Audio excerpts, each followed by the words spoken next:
Hello dear students, welcome back to my channel One Step for Learning Commerce. And today we are going to discuss about weighted index number. जो previous हमारा lecture था वो unweighted index number के ऊपर था जो हमने discuss किया है और उसमें स्टडी किया था सिंपल या फिर अनवेटेड इंडेक्स में सिंपल एग्रीगेट मेथड और simple average of price relative method के बारे में। तो आज हम अनवेटेड वेटेड के इंडेक्स नंबर के बारे में बात करेंगे जिसमें कि हम simple aggregative method, simple average of price related method, weighted aggregative method, weighted average of price related method के बारे में डिस्कस करेंगे। और उसमें बहुत से ऑथर्स हैं जिनके नए अपने अपने फॉर्मूलेस दिए हैं, उनके ऊपर भी हम फोकस करेंगे। जैसे लास्ट प्रेयर्स मेथड है, पास्चे मेथड है, फिशर मेथड है, डॉर्विस एंड वॉले मेथड है, मार्शलैंड एजवर्थ मेथड है, कैली मेथड है। तो इसके बारे में भी हम आगे फर्दर इनके फॉर्मूलेस के बारे में डिस्कस करते हैं। तो डियर स्टूडेंट्स, जैसे कि हम वेटेड इंडेक्स नंबर में सबसे पहला मेथड लेंगे लास्ट प्लेस मेथड। ठीक है, तो लास्ट प्लेस मेथड में क्या रहता है कि हमें पता है कि हम जब भी हम कैलकुलेशन करते हैं तो सिंपल में हमने बेस ईयर का प्राइस और करंट ईयर के प्राइस के साथ कैलकुलेशन की थी, लेकिन हम इस मेथड्स में जो वेटेड इंडेक्स नंबर होता है उसमें प्राइस के साथ साथ हम क्वांटिटी को भी लेते हैं और क्वांटिटी में भी हम एक बेस ईयर, एक करंट ईयर और प्राइस में भी बेस ईयर, करंट ईयर हम निकालते हैं। लास्ट प्लेस मेथड में क्या है कि हम इसमें लेंगे P1 जो P1 है यानी कि price of current year, P0 price of base year, Q0 price of quantity of base year and Q0 quantity of base year. तो ये चार हमारे पास जो है वो इस तरह की स्टेटमेंट रहती है, लेकिन इसका जो फॉर्मूला रहता है sigma P1 Q0 upon sigma P0 Q0 multiply by 100। हम क्या करेंगे, पहली स्टेटमेंट में P1 को Q0 से मल्टीप्लाई कर देंगे, दूसरे में P0 को Q0 से मल्टीप्लाई करेंगे। आगे हमारे पास क्वेश्चन है उससे हमें क्लियर हो जाएगा। पास्चेस मेथड में क्या होता है, तो इसका फार्मूला होता है, हमें इसमें क्वांटिटी ऑफ करंट ईयर की चाहिए होती है। इसमें जो डिनोमिनेटर में भी हम Q1 से मल्टीप्लाई करते हैं और अपर पोर्शन में भी हम Q1 से मल्टीप्लाई करेंगे P1 को।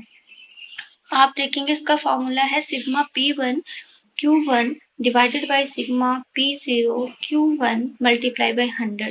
तो यहाँ पे हमने क्वांटिटी के बेस ईयर को अपर और लोअर साइड में मल्टीप्लाई किया है और यहाँ पे क्वांटिटी के करंट ईयर को हम लेते हैं। फिशर मेथड को geometric mean of Laspeyres and Paasche method भी कहते हैं।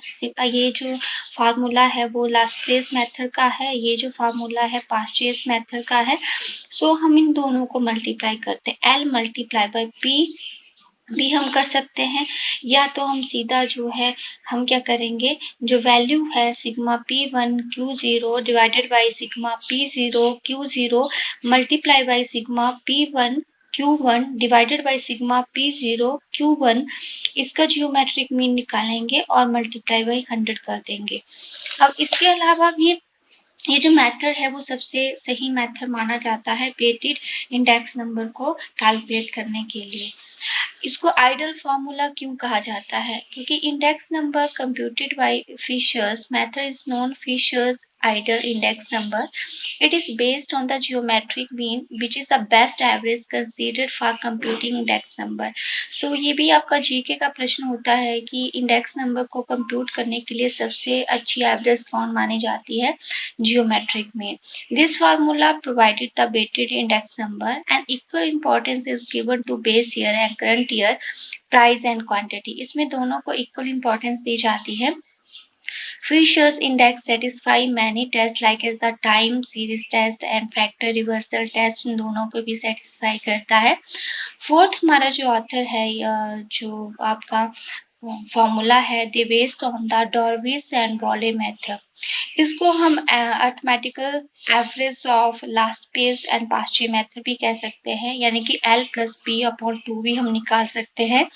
या तो हम इसके अलावा जो L का लास्ट पे मेथड का फार्मूला है sigma P1 Q0 upon sigma P0 Q0 plus sigma P1 Q1 divided by sigma P0 Q1 का एवरेज निकालेंगे, मल्टीप्लाई बाई 100 कर देंगे। तो देखिए फिशर मेथड जियोमेट्रिक मीन है लास्ट पे और पार्शियल मेथड का, and Dorbish and Bowley method जो है अरिथमेटिकल मीन है लास्ट पे एंड पार्शियल मेथड का। उसके बाद आपके पास फार्मूला आता है मार्शल एंड एशवर्थ मेथड।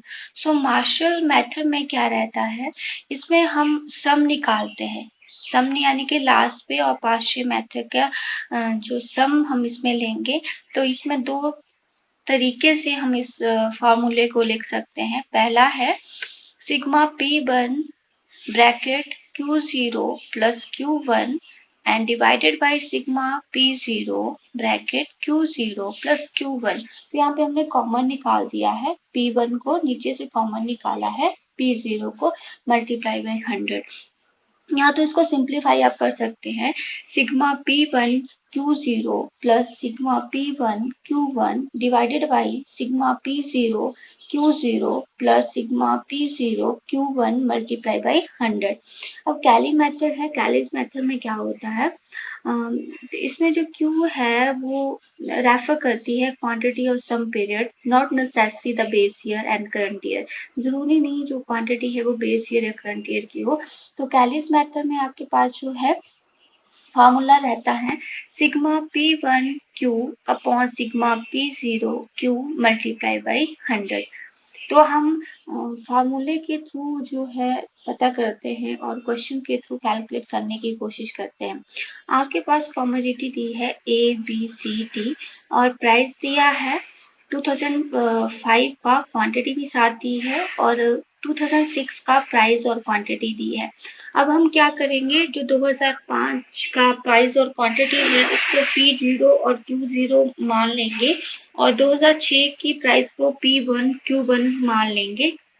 जैसे कि मैंने आगे यहाँ पे लिखा है commodity is ABCD and P0 यानी कि जो बेस ईयर का प्राइस है, बेस ईयर का क्वांटिटी, ये बेस ईयर का जो करंट ईयर का प्राइस है, करंट ईयर की क्वांटिटी।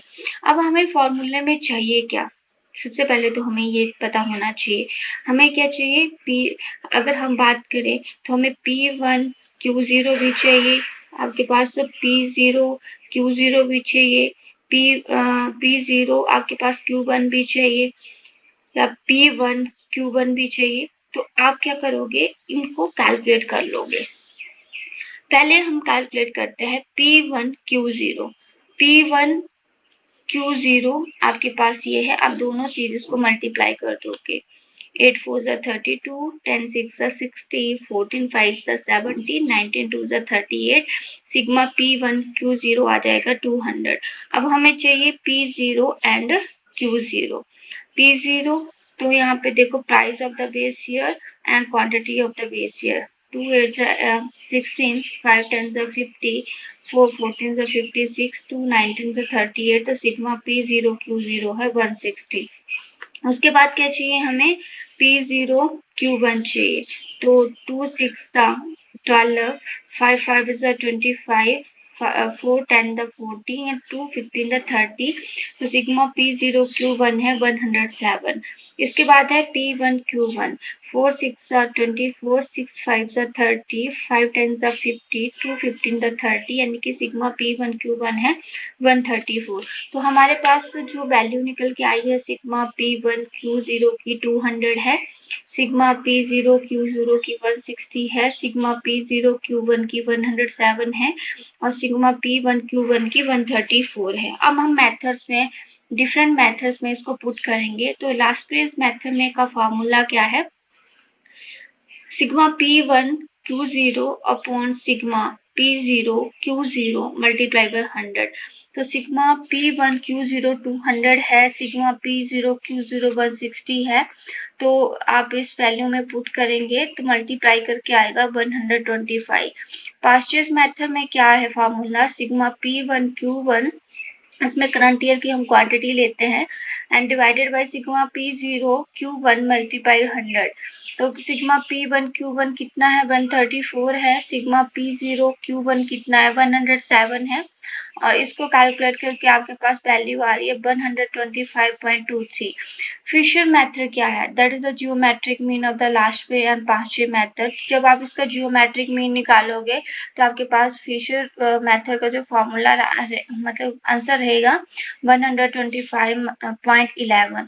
बॉलेस मेथड क्या है? Arithmetical mean of last and पांचवे मेथड। तो इन दोनों को आपने 2 से प्लस करके 2 से डिवाइड कर देंगे तो 125.11 आपके पास जो है वो आंसर आएगा। में आप डायरेक्ट फॉर्मूला डाल के भी आप कर सकते हो, जैसे मैंने इसमें किया है sigma P1 Q0 upon sigma P0 Q0। तो ये लास्ट पे मेथड का फॉर्मूला है प्लस पांचवे method sigma P1 Q1 divided by sigma P0 Q1 divided by 2 multiply by 100। तो आप मल्टीप्लाई 100 तभी करोगे जब आप इस तरह के फॉर्मूलेस को कर रहे हो। अगर एवरेज सीधा आप लास्ट पे और पांचवे मेथड की एवरेज निकाल रहे हो, वहां मल्टीप्लाई करने की जरूरत नहीं है।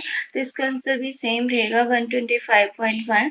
अब लास्ट हमारे पास जो मेथड है that is the Marshall Edgeworth method. तो sigma P1 bracket Q0 plus Q1 divided by sigma P0 Q0 से मल्टीप्लाई करना है और Q1 से भी इसको मल्टीप्लाई करना है। फार्मूला सेम रहेगा आपका लास्ट पे पांचवे मेथड। फर्क इतना है कि हम ऊपर भी प्लस करेंगे, डिनोमिनेटर में भी वैल्यू को प्लस कर देंगे। तो इसका जो आंसर निकल के आएगा 125.09। तो आप इस पहले तो आपको सिंपली अगर समझना है तो आपको फार्मूला लास्ट पे पांचवे मेथड का पता होना चाहिए। फिशर में आपने जियोमेट्रिक मीन निकालना है, वॉले मेथड में आपने एवरेज निकालना है, और मार्शल एशवर्थ में आप क्या करोगे, वैल्यू को ऊपर भी प्लस करनी है, नीचे वाली वैल्यू भी आपने डिनोमिनेटर की प्लस करनी है, उसके बाद मल्टीप्लाई बाय 100 कर देंगे। तो बहुत सिंपल मेथड है, आपने इसको इस तरह से कैलकुलेट करना है।